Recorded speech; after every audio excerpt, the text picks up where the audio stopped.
পাকা ভিতরে এরকম লাল টকটকে। দাদা কি বলবো, আমি 10 বছর এই তরমুজের পিছনে গোলামি করছি। গোলামি বুঝেন, কামলাগিরি করছি, ব্যবসা করি নাই। ব্যবসা করি নাই। এই তরমুজের পিছনে আমি 10 বছর গোলামি করছি, কামলাগিরি করছি, মানুষের কাজ করছি, বেতন দিছে, হাজিরা দিছে, খালি কাজ করছি, তরমুজ চিনি নাই। আমার বাপ দাদা তার সাথে আমি ঘুরছি, বেড়াইছি, লাড়ছি, চারছি, কাটছি, শিখছি। আমার বাপ মারা গেছে, আমার দাদা মারা গেছে, পরে আমি বড় হয়েছি।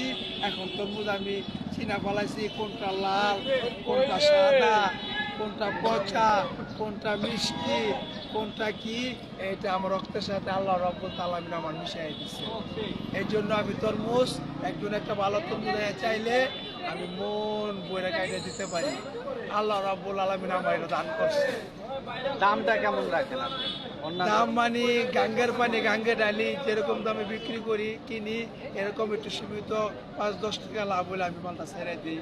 আমি যদি এক তরমুজের পিছনে 10 টাকা করে কাম করি, 100 তরমুজ বেচলে আমার 1000 টাকা, আমার আর কি লাগে।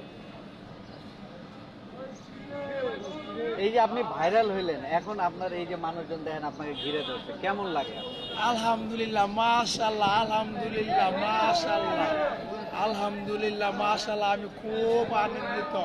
আমি যে কিভাবে আপনাদের বুঝাবো সেই ভাষাটা আমার কাছে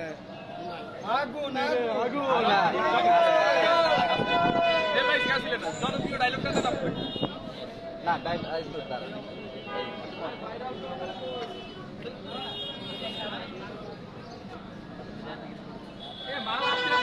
এই যে আমরা দেখি সাধারণত যে মাঝে মধ্যে ভোক্তা অধিকার অভিযান করে, অভিযানের মাধ্যমে তরমুজের মধ্যে কেমিক্যাল, তারপর অন্যান্য ফলের মধ্যে আপনার তরমুজে কি কেমিক্যাল দেওয়া থাকে? অসম্ভব। এটা কেমনে বুঝেন আপনি? অসম্ভব।